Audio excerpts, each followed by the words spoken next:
What's up, Mouse? How my mic sound? How are we sounding on this beautiful Labor Day?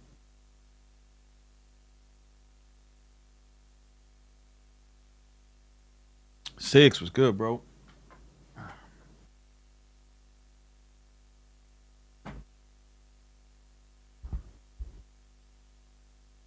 You guys got me?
All right. We got Mouse 607 and to smoking on our tops fives as we speak. Audio NY is in the building. Jayon,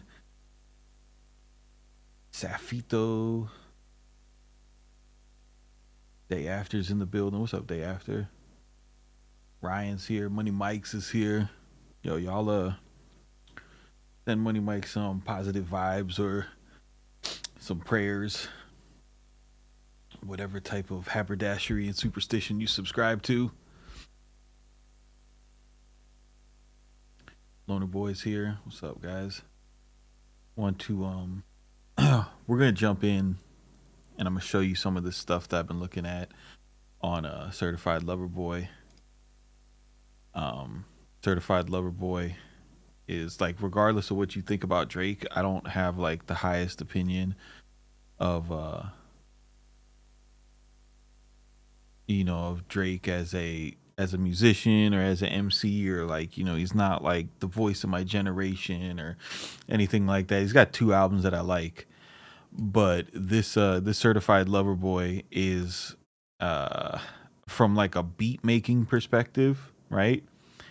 If we just go on like a beat making perspective from that element of production, like I'm not talking about the element of production which is, you know, sequencing and making stuff um sound good like that, but just from a beat making side of production, dude, these beats are amazing. These producers went nuts. These producers went nuts.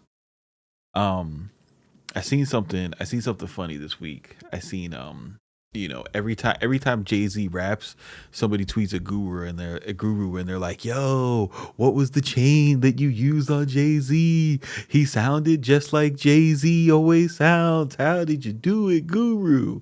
And guru always responds with some combination of a microphone that is very expensive, a preamp that is very expensive, and a tube compressor that's very expensive. Usually the Avalon 737, just using the preamp, going into the CL1B, and then some awesome mic. And this chain usually costs between $9,000 and $12,000, depending on the microphone that we're using, right? Um, Okay, so sorry, it's closer to 15, 20,000, right?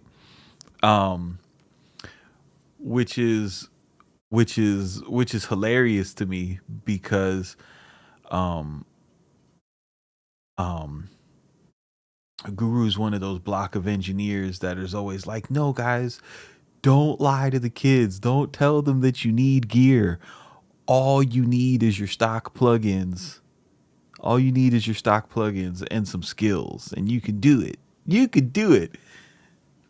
Unless, unless the vanguards of the culture are involved, then we got to bring out the gear. Just message. I need to bring my soundboard back if I'm going to be talking to you guys. I'm tripping. Money Mike says you got to be around and recording a while to realize that the best mixes come from good recordings and sounds, come from expensive sources, microphones, preamps, etc., etc., etc. Yes, Mike, exactly. You can, you can mix an amazing mix so long as you record it with amazing hardware, right?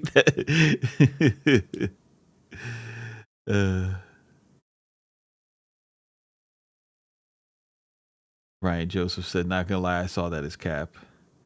I think there was Guru was interacting with me one time in the chat when we were doing a podcast, and he explained it as, when he's talking like that, what he's trying to express is he doesn't want, the youth to be discouraged and think that they can't, execute creative ideas without thousands of dollars worth of gear. And what I was trying to explain to him is like, bro, the youth does not watch me. The youth watches you. So your responsibility is to talk to the youth, because the youth looks up to the people who have made the biggest records, right? Because when you're young, you dream big, right? The people who watch me are the people who are out of their youth and they're more pragmatic, and they're like, yo, how do I get that sound without spending $20,000? Like, is there like some type of $3,000 wheelhouse I could get into, because I could probably move this money from my 401k, I'll invest half of it into crypto, and then, it won't sting as bad, when my wife sees what's going on in the bank account, but yeah, that's always fun. That's always fun. I always laugh when that comes up, because it's just like, yeah, you need the preamps. Yo, y'all are old heads, bro. I'm sorry.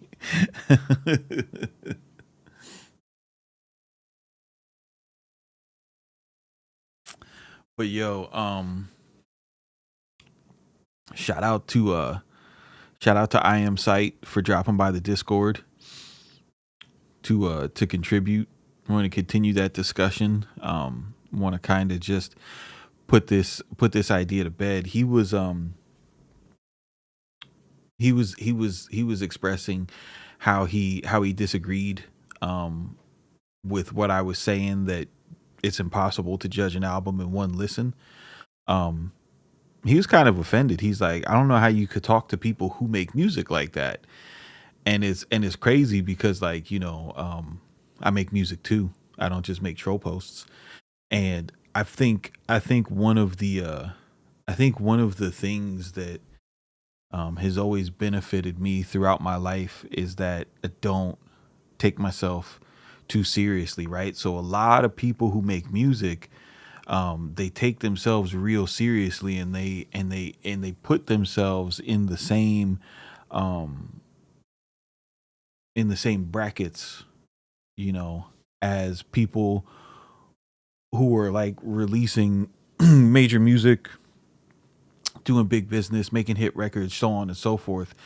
And kind of my sphere of awareness is like, yo, if I don't have the accomplishments of these other people, I'm not going to go and judge them. And the reason why I'm like that is because I used to, like, trust me, I used to be like a Raucous Records, listening to backpacker, fucking, East Coast sympathizing hater, right?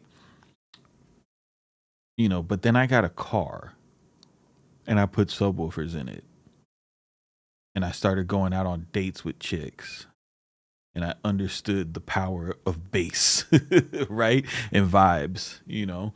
Um, so a lot of people, they have a tendency to sit from the outside and be like, yo, you know, if I was in that situation and I had those resources, the way that I would move them around and, you know, so on and so forth. And it's easy to sit from the outside looking in.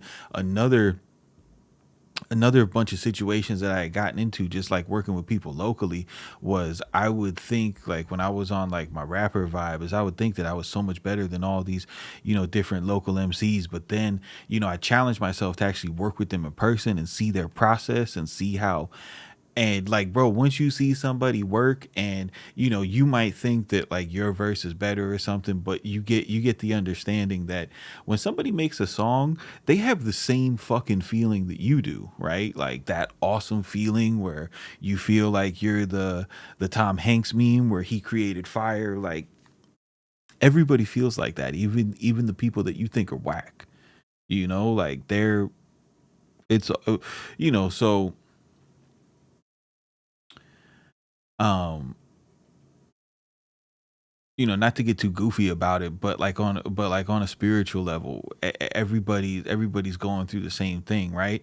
So what happens when you listen to something to the first time, and I don't give a fuck, I don't care how awesome you think you are at making music, right? Because here's another thing that I learned talking to you guys, right? I remember we were on Clubhouse when Clubhouse was fucking awesome, and it was a room full of producers, right?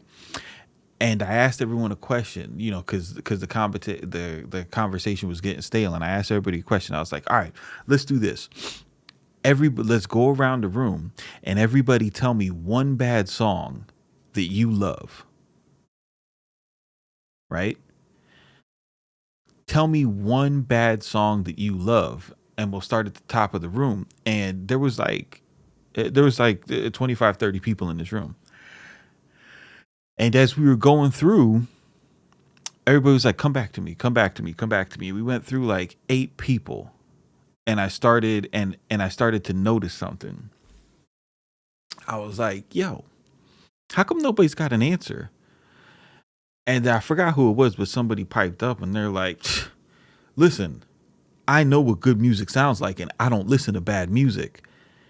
And I was like, wait a second, wait a second, wait a second, wait a second. So you mean to tell me that everybody in this room, you think that all the songs you listen to are good songs? That's what you think? Like you think all the music you listen to is objectively great. They're like, yeah, bro, I make music. Like, how could you make music and have bad taste? And it's just like, oh my God, this is an epidemic. You motherfuckers really think you're that, like you really think that you're that. Like everybody who gets in front of a doll is Quincy Jones, right? Everybody who gets in front of I'm here to tell you, you are not. You are not. Okay? I'm not. I'm honest enough with myself. I would like to see I would like to see you guys do the same thing, right? Cuz I mean, like, there's a such thing as a guilty pleasure. You know what I mean? And that's what I mean by bad songs. Like, dude, I have and maybe I'm just like the type of person who's comfortable enough with myself that I could communicate it with you guys because I've been, you know, talking on the internet for 5 years, right? But dude, I like trash movies, right? I love trash movies. I know that they're objectively bad, but they entertain me, right? I have guilty pleasures in music, songs that are objectively bad. They're just like, if we're, you know, if we're putting on our ratings hat and we're, you know, adjusting the sliders between, you know, lyricism and this and that. There are songs that I love that I would not say like, yo, this is a top song. And that's okay. And I think once you get to the point where you can look yourself in the mirror and you can say like, you know what, there is there is like fuck shit that I enjoy, that is fun to listen to. You guys want to hear my guilty pleasures? No. No. No. We're not gonna go into the country music that I like. All right, we ain't gonna do that. We're not gonna go into the pop music that I like, and we're not gonna go into the fucking 90s commercial house music that I like. We ain't doing that. But those are all the genres, bro.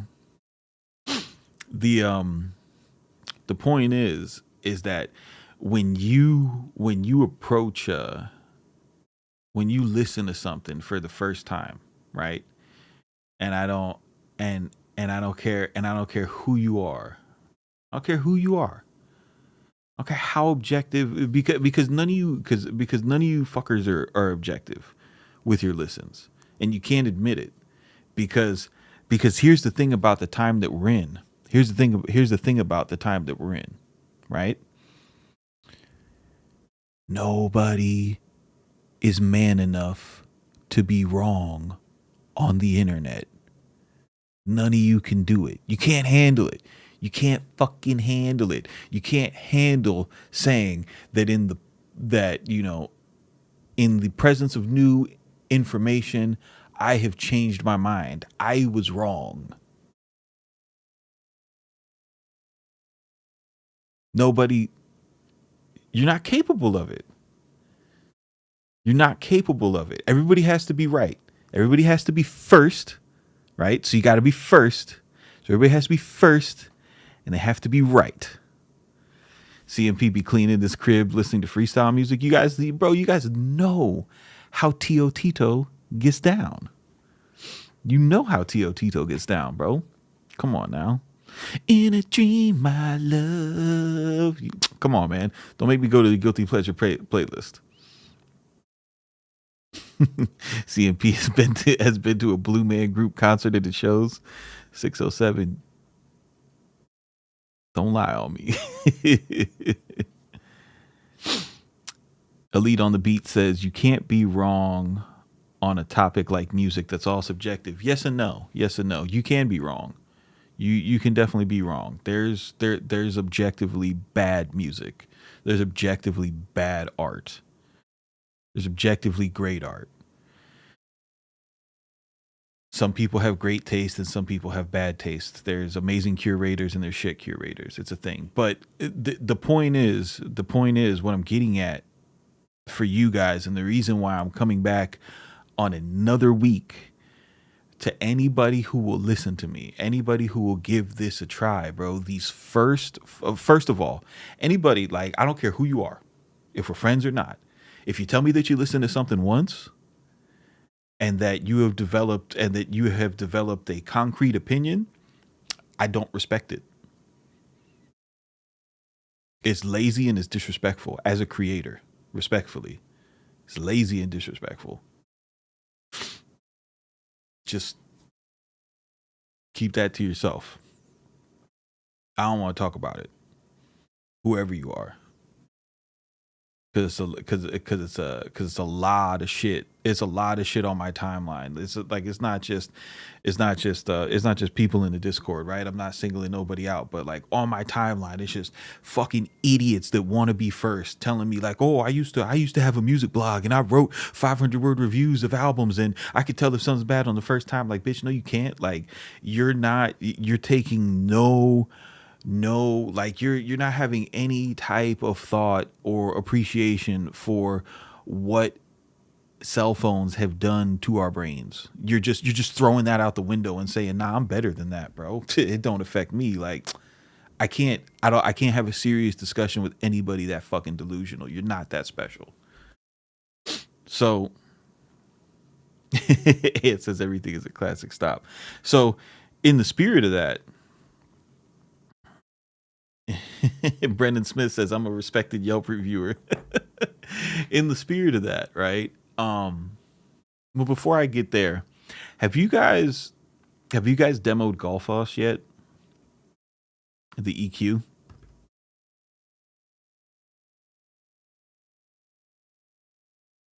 RM says peace, Peace, CZ. Thank you so much for all you do. I've been fucking with you since Studio One version 2.5. RM, I appreciate you, bro. Thanks for tapping in. Audio NY hasn't fucked with Golfos yet. CMP, we need to go live soon because I have a hot take proposition. You let me know, Six. You let me know when you want to get that Zoom going. I'm here for it. Illinois is dropping facts. What's up, Illinois? All right, so listen. PM26 says, yeah, I listened to the Kanye again, and I got a different perspective. It's not as bad as I originally thought. That's awesome. That's awesome. That's awesome, 26. I appreciate you tapping in and saying that. You were going in. You were going in. Brendan says, I actually like it more than Soothe, even though they aren't quite the same. Chase says he's had Golfos for a year. Okay, so I want to give you guys, I'm not going to do like, this isn't like a Golfos tutorial. It's just something to think about, right? Because I noticed the way that people talked about Golfos when it was coming out gave me an opinion of it to where I wasn't interested in it, right? And then for some reason, I forgot what it was. For some reason, I looked at it again and I understood it a lot better, right? And I'm gonna tell you like this: Golfos is the most amazing plugin that I've seen since Trackspacer came out in 2017. It's the most amazing mixing plugin. But I think the way a lot of people use it is it's not gonna save anything. Like it's not gonna save anything. Golfos is amazing for if you have a room that isn't super treated and balanced. Like my room is pretty well treated. You know, I've got a cloud above me. You know, I've got my reflective panels. I've got my sweet spot. You know, I did the best that I could for a square room. It's still not perfect, but if you just all of the commands, if you like, I treat Golfos like a stove, right?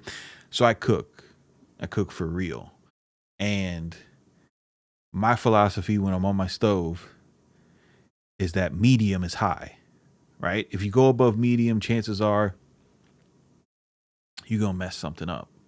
So medium is high. We don't go above medium unless we're boiling water. There's no need to. If you approach Golfos with that same intent and you make 10% is 100%, right? There's a pro tip. Make 10% 100% and try it out. See how you like it. So Stove God Cooks, a true craftsman. Money Mike says, and the thing is, as time passes, you'll hear more takes. I feel Donda way more after CMP pointed out that it's deliberately made as a gospel album with a ton of heathens. Yeah, Sight was in the Discord, and it was he kept on saying his frustration was like, I don't like what's the point of this? Like, how are you having a Christian album, but then you have like these young punk rappers on here who are rapping about the Draco, and then you're censoring it. Like, none of this makes sense. It doesn't make sense. It doesn't make sense. It doesn't make sense. Like that was the thing, right? It doesn't make sense. So, and that's not the first time I heard that take. So I don't want to pick on him, but you know, that made me think, right? That was interesting. So I was like, because again, I don't take myself that serious. I don't think that if I had the same resources as Kanye, that I'm doing a better job than Kanye. I do not believe that, right? I think a lot of people do believe that. And I think they're fucking foolish for thinking that. And it's not because like, oh, you know, I'm a Kanye fan. Like I haven't really enjoyed a Kanye album since Jesus, you know. Um, so like you guys like Pablo, and I can't get past the first song because it's so fucking goofy. It offends me, right? So just with that caveat out there, so that you know, like this isn't just somebody who thinks that everything the dude does, like his shoes has been ugly for like 4 years now. You know what I'm saying? Like I have two pairs of Yeezys, you know, some 350s, because you know those are dope, but I'm not buying the moon boots. You know what I'm saying? Like so it's not that deep. But when I think about what Kanye tried to achieve with his gospel vibe, right? And then I remember, because I used to have some friends who did like a righteous reggae band, and we would talk about, you know, conscious music, and I would explain to them that from my perspective, UGK made conscious hip hop, right? And they were hip hop heads too. And they were like, yo, that's blasphemy. How could you say that someone who's fucking pimping black women is conscious? You know what I'm saying? You're so out of touch, bro. Like I don't even want, like they were like this was offensive to them. Like this was a really contentious discussion, and they were like pretty much like, yo, yo, like you were tripping right now, right? And I was like, listen, just let me finish this, right? And um my message to them was like, look, you know, you guys make these songs, right? And it's all like, and the way that you guys talk to people is that you've already done the work to be, you know, good and righteous, you know what I'm saying? So you want to go and have everybody do that work because you know how good it feels to be in that space, right? But what you don't understand is that most people don't relate to that shit. We just hear you, and you either sound like a fucking nerd, a goody two shoes, or you sound like a preacher, right? And we don't want to go down, you know, to the coffee shop and buy a bucket of beers and be preached at all night while you guys are playing reggae bass lines. It is what it is. But if you could be someone like, you know, Pimp and Bun, where you have these rap songs, and the content of the songs is, you know, things that are happening in the neighborhood that aren't necessarily positive, and and you're describing it in vivid detail in the first 12 bars, and in the last 4 bars of the verse you tie it all home, and you basically say like, hey, you know, this fucking thing that I just rapped, that's not really cool. That's not what life's all about. We need to do better. In my opinion, that is the most effective way, right? That is the most effective way to present conscious hip hop, right? It is the old put the medicine in a spoonful of sugar type vibe, right? Because if you listen to UGK, right? UGK got a song called Hairy Asshole, you know, and it's all, and Pimp C's talking about girls bending over and him seeing what they got, right? They got that.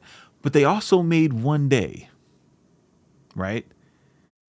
And in One Day, Pimp C raps about, before Scarface did it with Jay-Z, right? Before Scarface did it with Jay-Z, he raps about how his friend lost his baby in a house fire. And his main takeaway in this verse is, if you have kids, please go hug them now, because you never know what's going to happen. Make sure you enjoy your time with your family, because you never know what's going to happen, right? That's conscious music. But it could appeal to everyone, right? And if you go into your Bible and you look at how Jesus got down, I mean, what do they say about Jesus? You know, Jesus hung out with the pimps and the prostitutes and the thieves and the hitmen, right? So hold that right there, right? Now, let's go to the 48 laws of power, right? The 48 laws of power says that no man can be convinced and change his mind based off of the words of another man, right? There's no situation where you as a man have ever believed something and listened to another man speak and then changed your mind. It's never happened. The only time you've ever changed your mind is when someone has presented evidence or they have provided actions where you've had to take a step back and say like, "Oh wow." The actions speak louder than the words. It's always action, right? Always.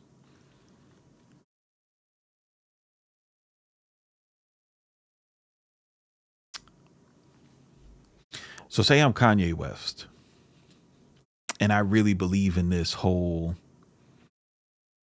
the 808 is stimulating our root chakra, and the messages that we're getting over this 808 is poisoning our mind and it's making us do crazy stuff, right? And it's not even like that's not even he's like, dude, he's not the only person that believes that shit. He's not the only person who's made, secular music that's made this change. People do it, right? Um so say I wanted to communicate with the music industry, right? If I wanted to communicate with my brothers in the music industry, like, hey, like you don't just have to make those songs that you're making. You can expand your content.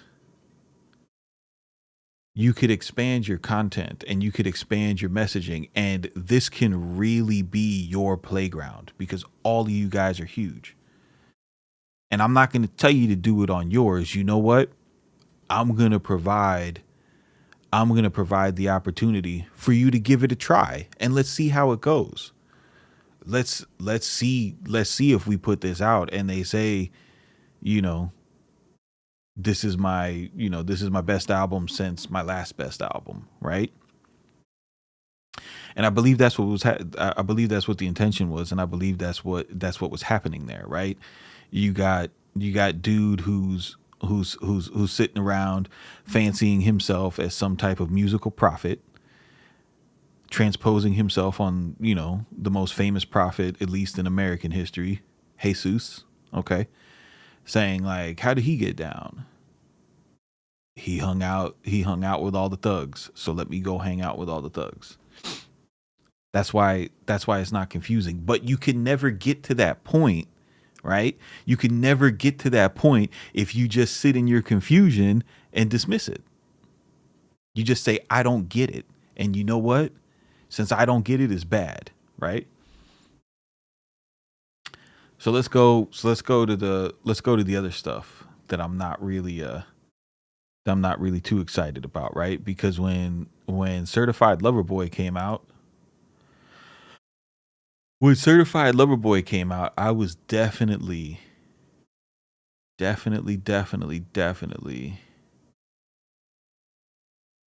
judging that with my bias mind. And I knew I was judging it with my bias mind. What's up, G's? My bro says 808s are created by Satan. Money Mike says when Kurt Franklin came out, the old people hated him because he was making gospel songs, but they sounded like Earth, Wind, and Fire songs and Isley Brothers songs that they used to sin to. That's hilarious. Yo, 607 says Saf Saf tunes his 808s with kalimbas. Yo. Oh, not the kalimba. No, no, that is awful. So, certified lover boy, right? You know, because when I listen to when I listen to rap music, I'm one of those crazy people that listen to the rappers. Like, I don't fucking care about the beats, but I know we're in producer world, and I forget, like, when I talk to you guys care way more about the beats than the raps, except for Six. Um so I'm listening to Certified Lover Boy, and I'm just like, I can't stand Drake. Oh god, he's not tough. Oh god, he's being a victim on this song. Oh god, if I gotta listen to this, oh god, oh, this is so bad. Just I can't do it. It's fucking Drake, Drake, Drake. So I was like, you know what? I'm gonna make an arrangement arsenal, right? I haven't made a artist focused arrangement arsenal since Scorpion and Daytona came out. And I was like, let's bring back the feeling. Let's do a certified lover boy arrangement arsenal, right? And that's what we got. You go to cmpkits.com right now and you could pick up arrangement arsenal. I have a discount code, all capital letters, labor 40. The whole site is 40% off for the rest of the day. Take advantage of it now. Way Too Sexy does not go, Shane. I would. Oh, why are you fucking with me? Stop it. Stop it. No. That song fucking sucks. The fucking beat is trash. The purity horns are trash. Like, no. Song sucks.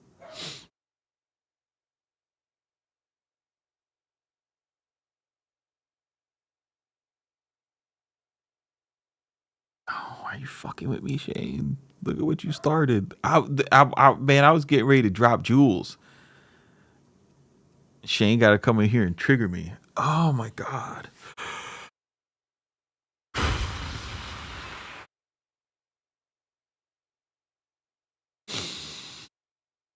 Breathe again, good intentions. Now battles. Sa. Ashe. Okay.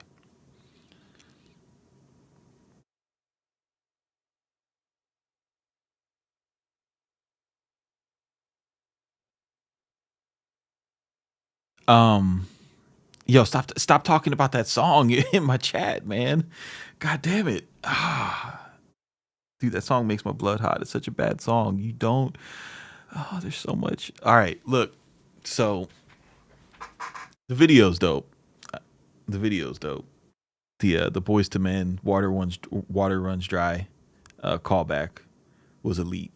I'll say that.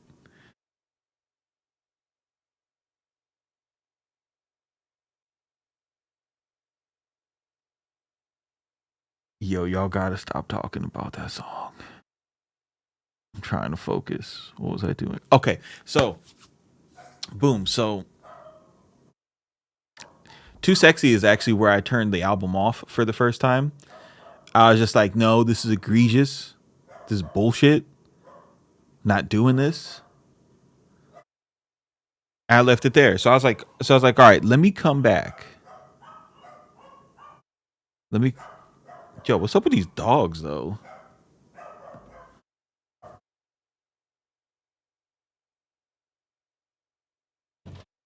No.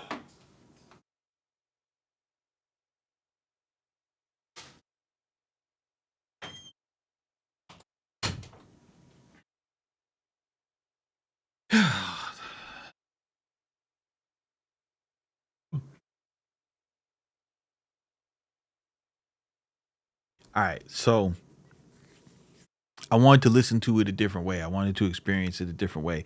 And the way that I could turn my rapper brain off is by doing an arrangement arsenal, right? Because I know I know J Reality wants to piss me off. He says, "Come on, CMP, you know what that song is? TikTok strip club play." It doesn't mean it's a good song. Like, here's the thing, guys. Here's the thing, and this is the theme for the rest of the time that we hang out together. I don't want to talk about music unless we're talking about music. I don't want to talk about the play. I don't want to talk about the rollout. I don't want to talk about the sales. I don't want to talk about the ads. The only thing that's non-music related that I'll talk about, that I'll entertain with you guys anymore, is the videos, because that's part of the art too.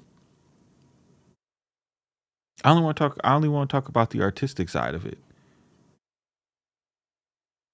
We got two of our biggest artists to drop, and all these motherfuckers could talk about is, look at the advertising. Look how amazing did you guys see how amazing the advertising was? I can't believe Kanye West made $15 million off of his rollout. And then somebody retorts to it like, yeah, but that's a really expensive rollout. He had to spend money on it. And then somebody else retorts like, oh, but he recouped his rollout before he even sold the record. And like, shut the fuck up. Like, seriously, like, you guys musicians, or are you aspiring paper pushers at Sony? You know what I mean? Like, y'all got marketing degrees?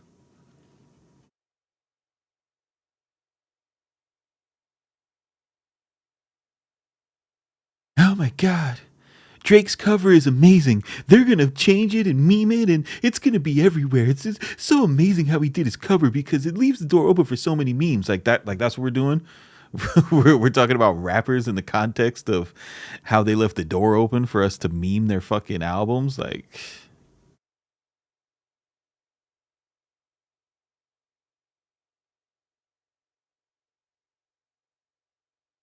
fucking why?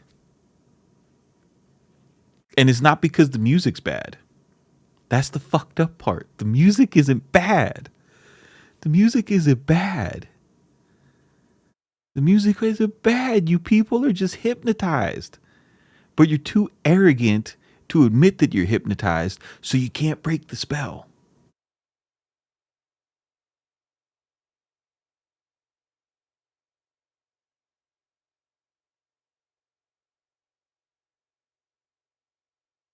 So we're breaking the spell because we're going to talk about music, right? So like I said, I got a few tricks to get me out of, and this is what I'm trying to share with you guys. Like, you can get out of this space of where you want to talk about somebody's fucking bro. You guys were talking about billboards. You guys were talking about billboards out there. You were literally talking about road signs. They were talking about road signs, bro.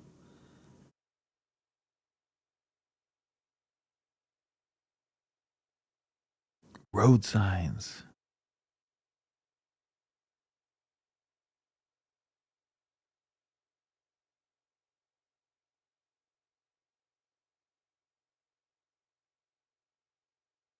So when I made the arrangement arsenal, the course of going through the arrangement arsenal is I uh I make,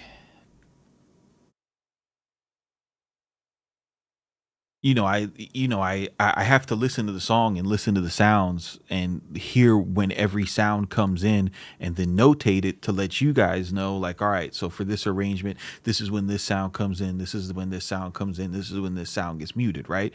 That's the point of the arrangement arsenal products. So in doing that, I'm listening to this album with my producer ears, and holy shit, this album, these fucking people who produced on it, they went nuts. They went absolutely nuts. They took every trick out of the, every producer trick is on here. Every musician trick is on here. Every chord progression trick is on here. Everything. It's all there. Like, If you like, listen, if you're struggling with modern music production, right, and you really want to learn it, and you want to fast track it, you take this Certified Lover Boy album and you remake every single beat.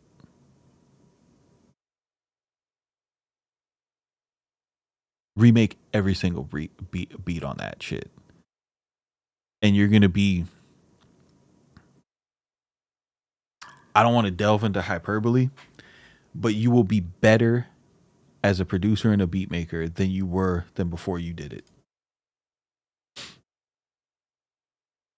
So I want to show you guys something that I discovered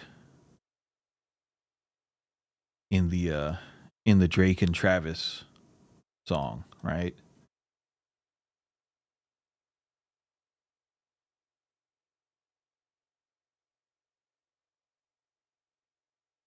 So the Drake and Travis song, I was drawn to that song naturally because it's trappy, and it seems really really tense, right?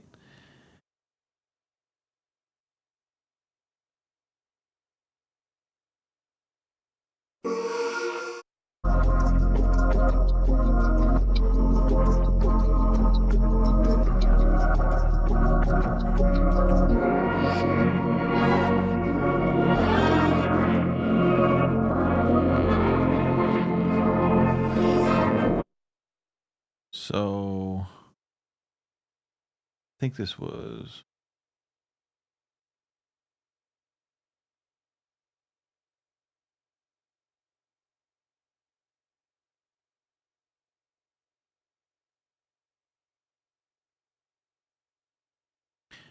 all right. So Fair Trade is the beat, right? So Fair Trade is a great example. If you're not familiar with this song, you should listen to it because um the I did a couple streams before. I explained to you guys about harmonic surprise. If you haven't looked at harmonic surprise is a big deal. It's what, and I'm gonna tell you, like, algorithm music and this AI shit, like it's already being done at a high level, bro. Like, so let me show you something. Harmonics. Oh god, no, no, no, no, no. Where is it? Where is it?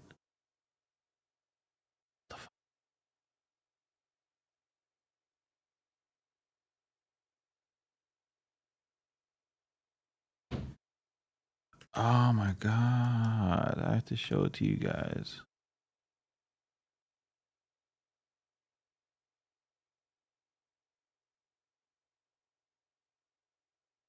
This is the article. I talked about this with you guys, but this is pretty much how we're writing songs now. Oh my god, Roxy, shut your mouth.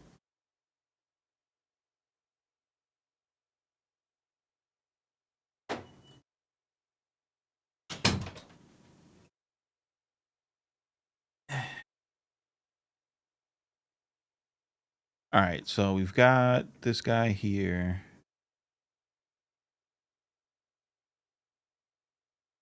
If I can just, where's the link to the actual site?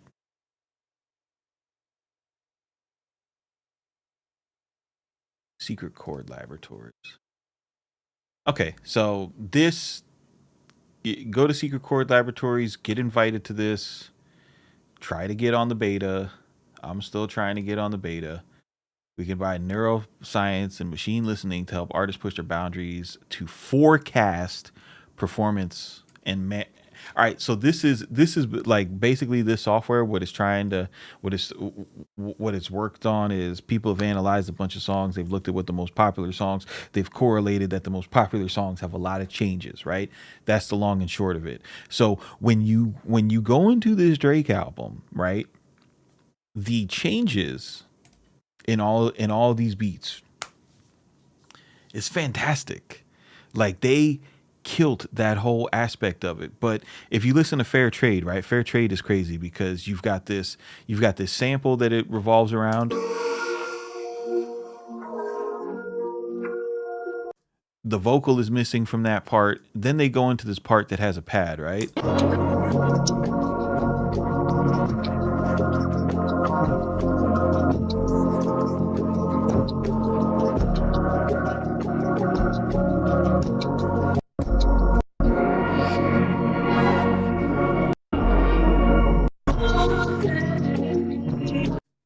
The sample comes back. Now you're back to the same chord progression.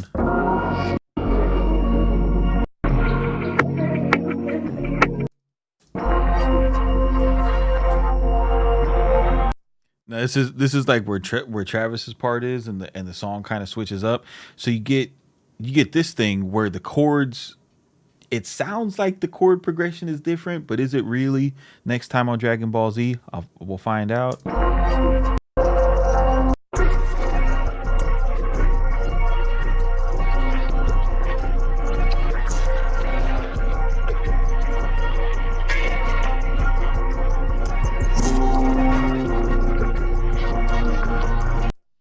Now in this part, the song gets very aggressive, right? So let's look at the music behind this. If we look at the music,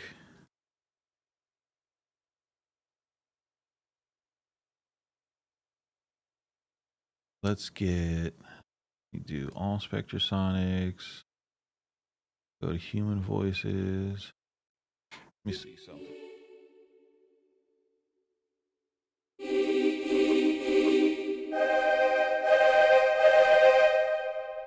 Use a choir so you could feel the epicness of it, because I don't feel like searching for that string melody, right? So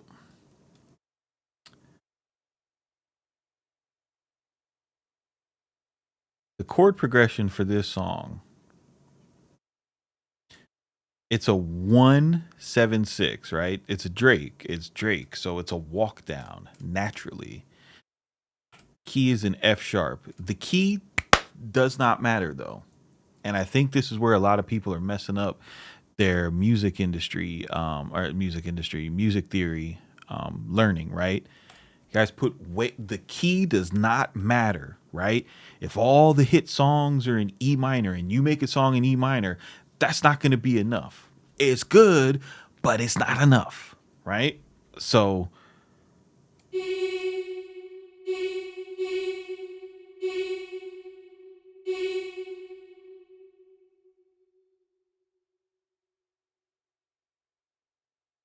you guys still here?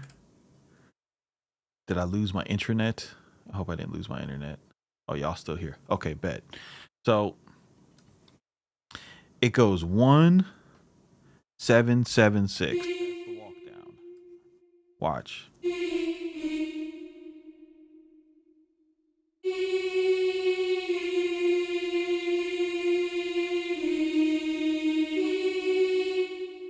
All right. Now pay attention. Scale quantize is killing us. And I've started working with my piano roll in a different capacity. If I was to write this chord progression using scale quantize, right? If that's the way I would choose to do it, I would do every other note in the scale to make this. So, do that. Every other note in the scale. Make my 7th here. And then I would do these. Every other note in the scale, that's the 3rd. Every other note in the scale. Every other note in the scale. Right? And then I'll make this one. Every other note in the scale, right? Bom, bom. And this is like, this feature right here is one of the reasons why I kept Studio One back in when I was trying it out in version 2, right? Was because of this version here. As long as I have this scale lock, I'll never be out of key and I'll be like a pro musician, because that's all I need to know. I just need to know the key. If you know the key and the chords, it's going to work, right? It's a 1-7-6. It's going to sound just like the Drake song. Let's see if it does.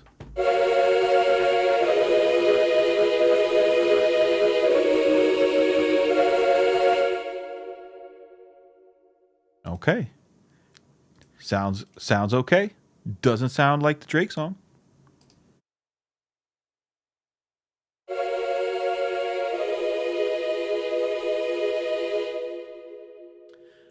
What's up with that? Well, what I have what I have come to understand recently is that the best way to work in a piano roll is to, you could start out like this, but you're gonna be stuck making music that sounds one way, and it's going to, the more that you use just this method, it's gonna put you in a rut, right? So when musicians are playing these chords, they're not so much worried about the scale. That's not like how they keep their shapes. Like especially on piano, they're thinking about like the extensions on their right hand versus the bass notes that they're playing, right? And using voice leading, right? And if you look at the way we're voice leading here, we're going down, we're making a song, we want it to be like trappish and shit, and we've got these whole note, you know, um voicings right here, the way that these notes are moving down, and that's kind of trash, right? So if we wanted to make like a tense melody, like we were making a real trap song, we would bounce these up to get some of that minor second movement, right?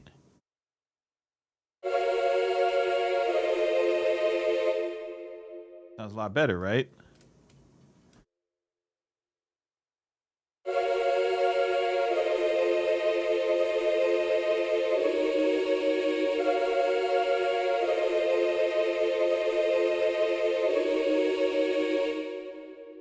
So what are we doing? This is a part of, the elusive, modal interchange, playing out of the scale. I'm playing two notes during this chord progression that are out of the scale. Why though? Why? What's the rhyme and reason of it? What do I gotta open up in scalar to understand it? You don't gotta understand none of that shit, man. You just have to start to seek out the knowledge of the extensions, right? So Studio One, I've made a custom macro bar for this, but Studio One, they give you some macros to create different types of chords in the music. I think it's the music creation tab, and then you want to go to, oh shit, um, where the hell is it? If you guys know, tell me. Oh, you want to go to double, and then where it says create chords, and these macros will let you create whatever type of chord you want based off of a root note. So if I wanted to make this a sus4, I could make this a sus4, right? Go here. And this is just a quick way to audition them.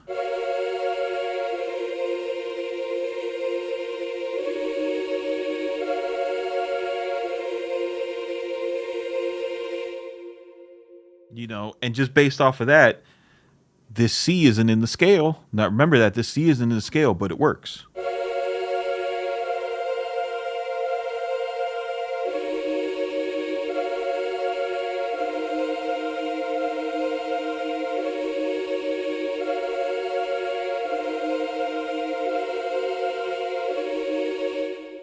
So these macros are a really quick way, to get yourself to be able to audition different extensions, and then you can build the connection with your ear, right? So this is, you're really getting into the point of like how people like play instruments and build their taste with this, right?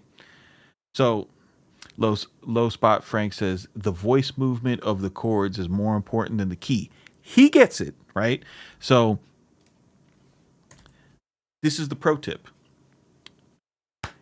If you see a chord progression, or you think about all those different chord progressions that like 1 4 6 1 5 4 dot dot dot dot dot, you can go ahead and use those. Write the bass notes out. The extensions on top is what's gonna give the character to the progression, not the actual root note numbers, right? So if you're doing walk downs or even walk ups, right? Instead of writing the notes that are in the scale, when you go to a 5 or you go to a 7, which is what we're doing here, we're going down to a 7, try using the dominant 7th chord, right? What a dominant chord is, it's a major chord with a flat 7 on it. When you look at the chord that this creates, we get this minor second movement, minor second movement, minor second movement. That's what gives you that nice tension.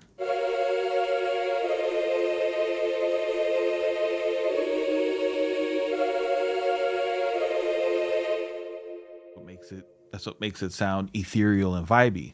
Now, take it a step further. I don't like the way that this particular sound sounds going down, down, down, down, down. I know that I want to do that in the course of my song. That's going to be a part of my whole harmony, but I don't want it to do it in the chords. What does this sound like?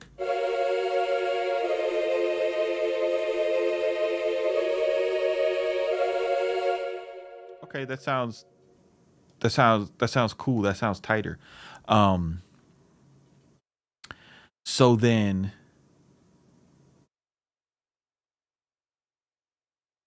oh, you like that voice leading, Franco, you like that? See my minor seconds going, right? And that's the thing. Like I've been telling you guys for years, if you're making trap or like urban music, tight, tense, you want to see these minor seconds, right? If you don't see these minor seconds, the semitone movement, it's gonna sound like happy crappy pop, right? That's not what we want to do.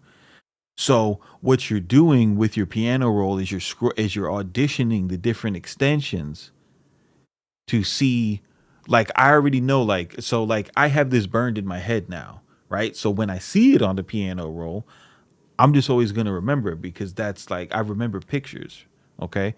um so now I can go to, let me not do it here, let me go to trillion.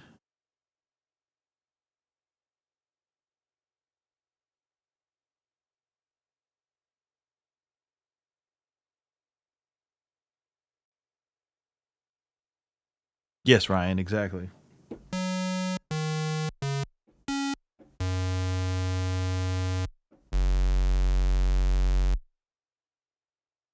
All right, so now you want to make a bass line.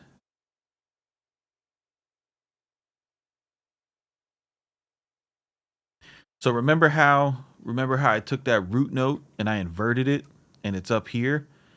Well, if I play that root note on a bass, even though I'm not playing the same instrument, I'm still making that chord, guys. So I could go to my bass instrument, because this is how orchestras and bands work, right? This is how Quincy Jones would write shit, right?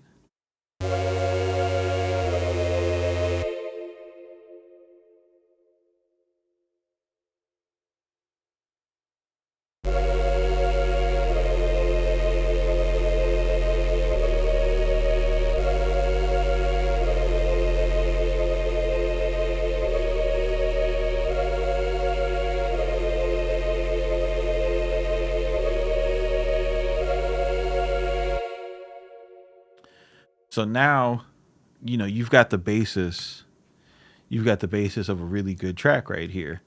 And in 2013, this would have been enough. You do your drums, you drop some stuff out, maybe put like a vocal chant in there, put a perk loop in there with some reverb on it. You'd be set. You got to try a little harder now. You got to try a little harder now, cuz we're starting to compete. We're starting to, like, dude, I'm telling you, when you listen to the production on Certified Lover Boy, there is there is a competition going on. There is a raising of the level of the quality of what we're really doing out here. Like your 4-bar loop isn't gonna cut it anymore. You're gonna have to learn some tricks. So you hear that next part when Travis comes on, right? So we've got this eerie part.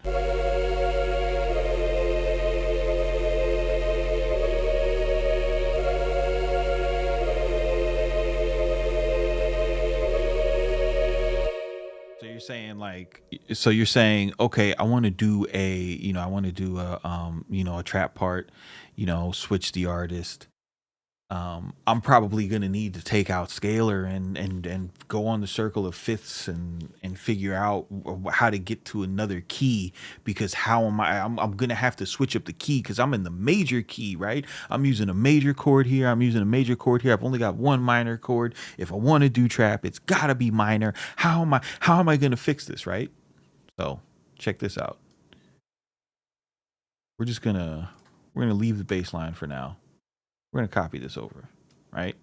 So when we make trap music, we know that we only use one chord for the most part nowadays, right? Because we're sampling it and putting it into what's it called? Putting it into, you know what I'm saying? The fucking halftime shit, right? Okay, so you got this one, boom. So you're looking at it, but you're like, but this doesn't sound like trap. That does not sound like trap, CMP. Okay? There's nothing trappy about that. It's a major 7. Fair enough. What if I told you if you deleted this, it's a minor?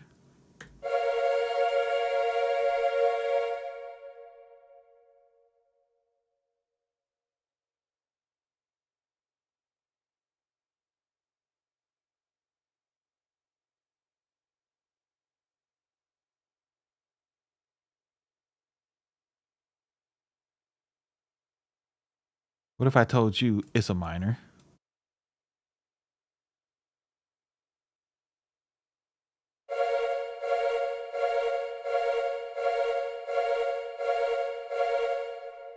What if I told you you could still use the root note and incorporate minor second vibes?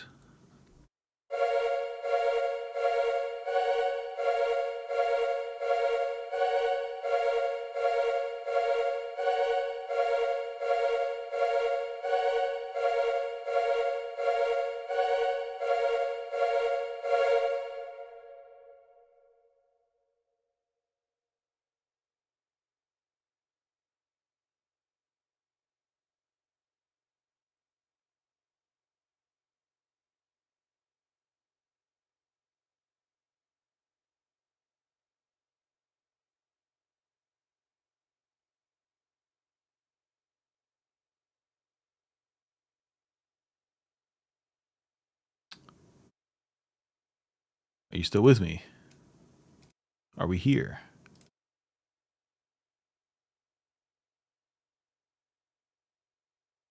Blink your eyes twice if you are still here. So now you get this guy.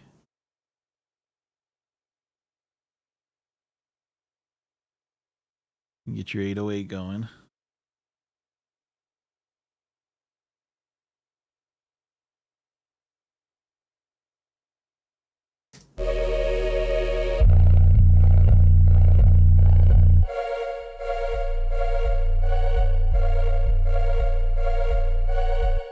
All right, and then let's go back to our root note so we can make them remember, right? Here.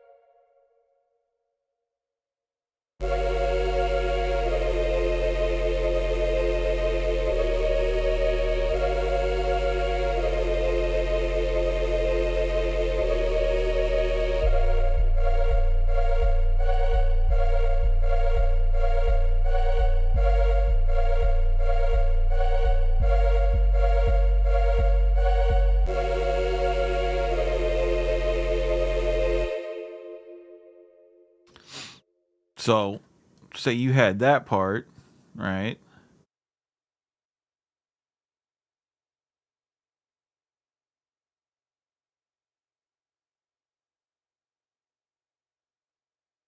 Then you had this part. Oh, and you want to you don't want to just jump into this. You want to be fancy and do a transition, right? Of course you do. Why wouldn't you? You want to do a transition? Let's do a transition.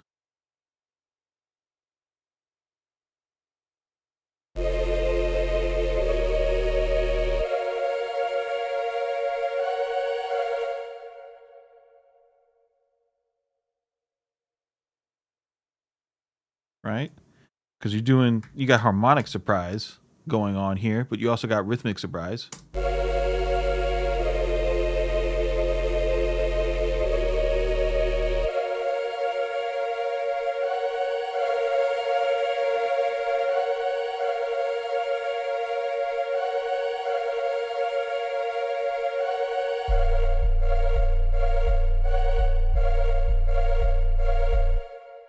I mean, and it's you gotta take it, reverse it, you drop it down an octave.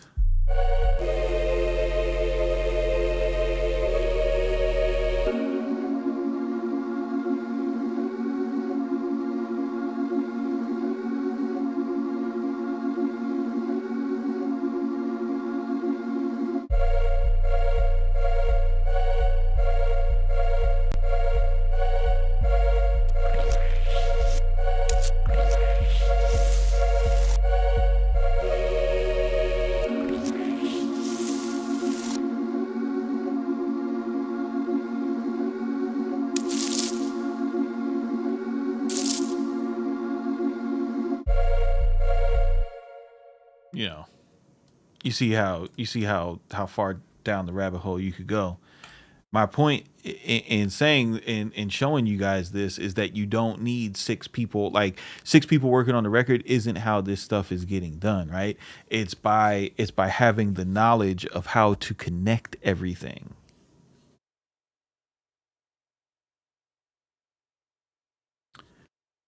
And this is the kind of stuff that we teach in sample class.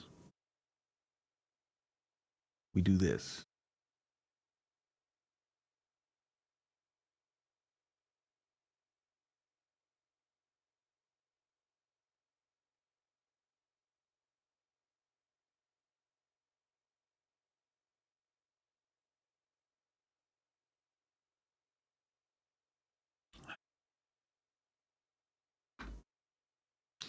Ryan says you need one person with all that power. The piano roll is still the piano roll in any DAW, honestly.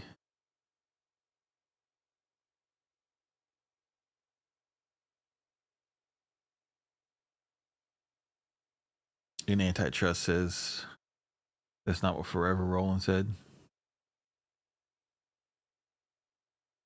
I mean, the thing about what um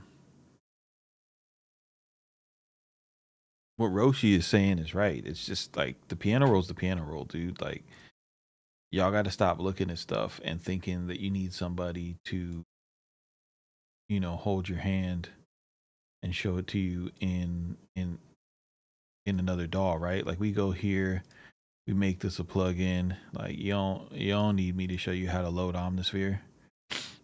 Just go in here, hit Spectrasonics, open an Omnisphere, go to a new track.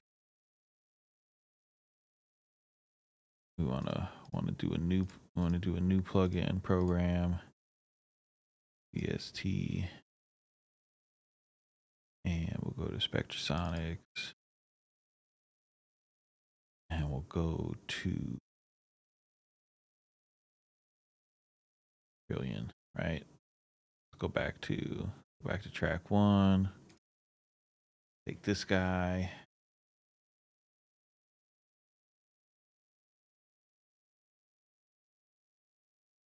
Go here. Human voices.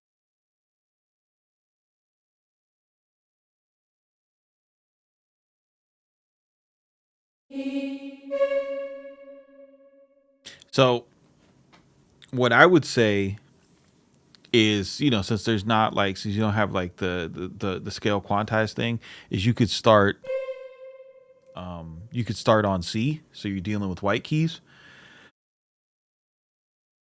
right? And then you do your 1, your 7, right? Grab that guy, duplicate it down, go down to your 6. Then when you want to make your chord, every other note in the scale, right? Every other white key.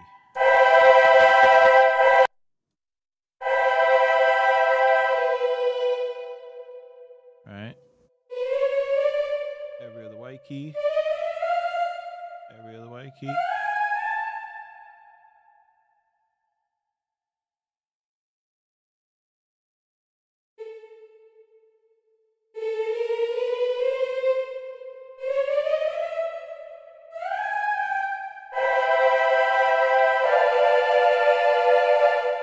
See, sounds trash. By making the voice leading closer.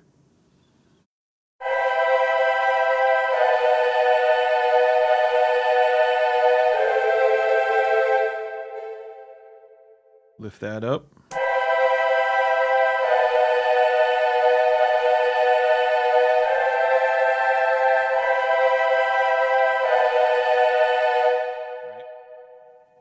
Right, so you do it there. Go to track 2. Remember what you drew. So you know that you did a 1, that you did a 7, you know you did a 6, right? Take this note down here, go to trillion, go to synth bass, get a rando. Overdriven Voyager sub bass. Sound like, oh my god, it's gonna be bad. I know it.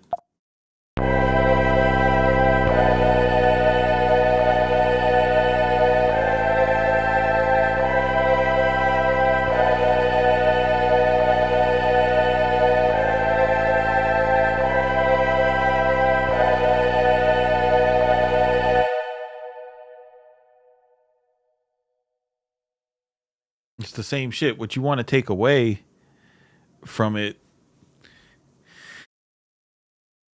is that when you go to this track, just look at your voicing to get this vibe. Look at how the notes flow together. They're not.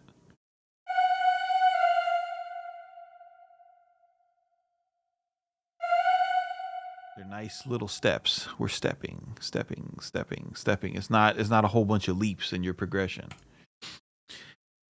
Shane says, so 176 you should know. Implement a dominant 7th, right? So what you should know from this, right?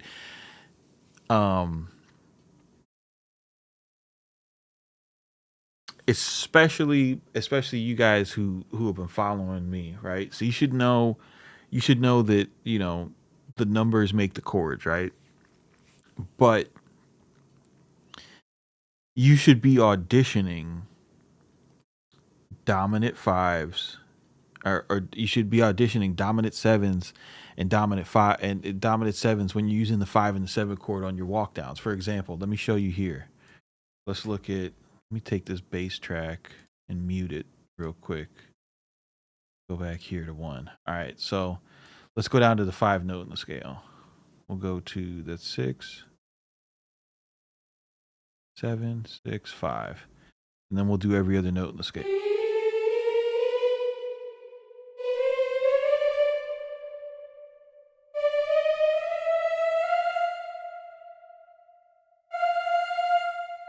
right, so this is our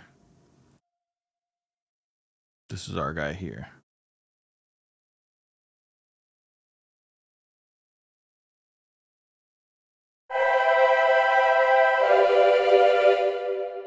Like, listen to that 5, bro. That sounds awful. You know, we could try to invert it and see what it does. So bad. It's so bad. So how can we fix it? What if we change this note? What if we change it?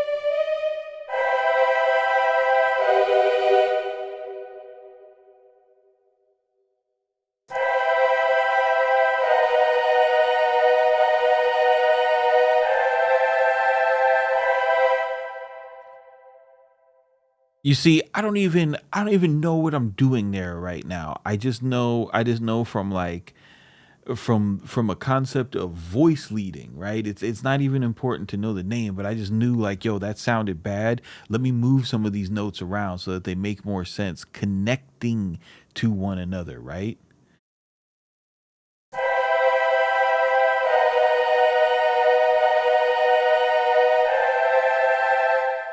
Like look at these black keys I'm playing. This note ain't in the scale. That note's not in the scale. That note's not in the scale.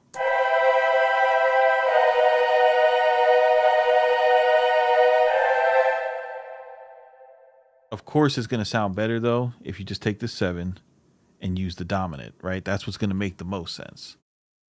So let's take this five, right? That's our five. Let's go back.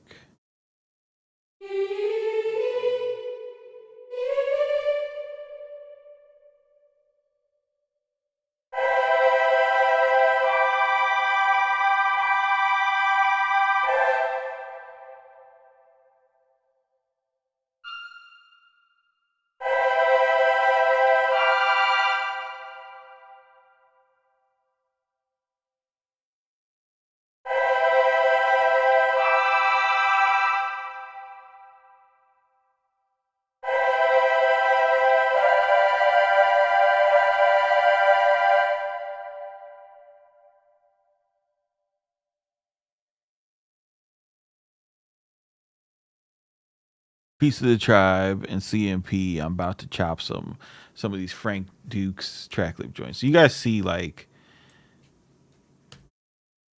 that dominant seven is a cheat code in major scale. You could do it on any piano roll. It don't matter. Um,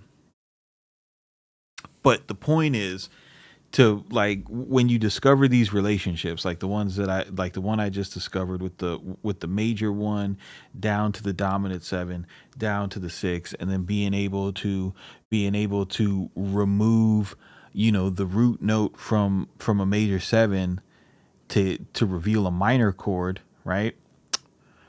And then being able to say like, okay, I'm going to use this minor chord in a piece of my composition to make this feel like more like a trappy thing, which is going to give me another switch. And I'm going to stay, I'm going to stay in the same key. I'm not going to sound like I'm playing a different song, so I can use all the same instruments and everything, but I'm still giving you this element of harmonic surprise, and I'm still using the same like four notes that I was using on this other piece of the song, but I've voiced them in such a way that it sounds like I'm on a whole different beat, right?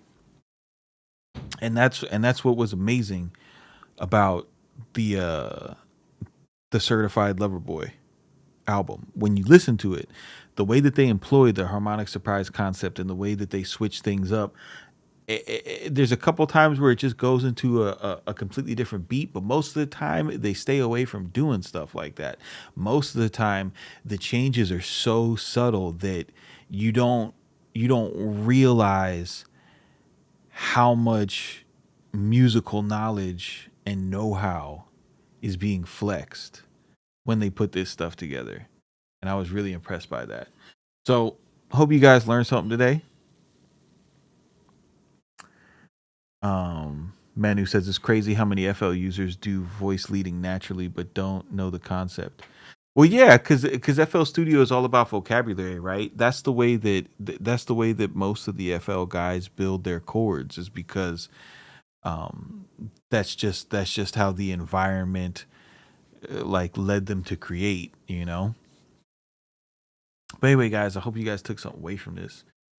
Um, Keep it simple. Don't be basic.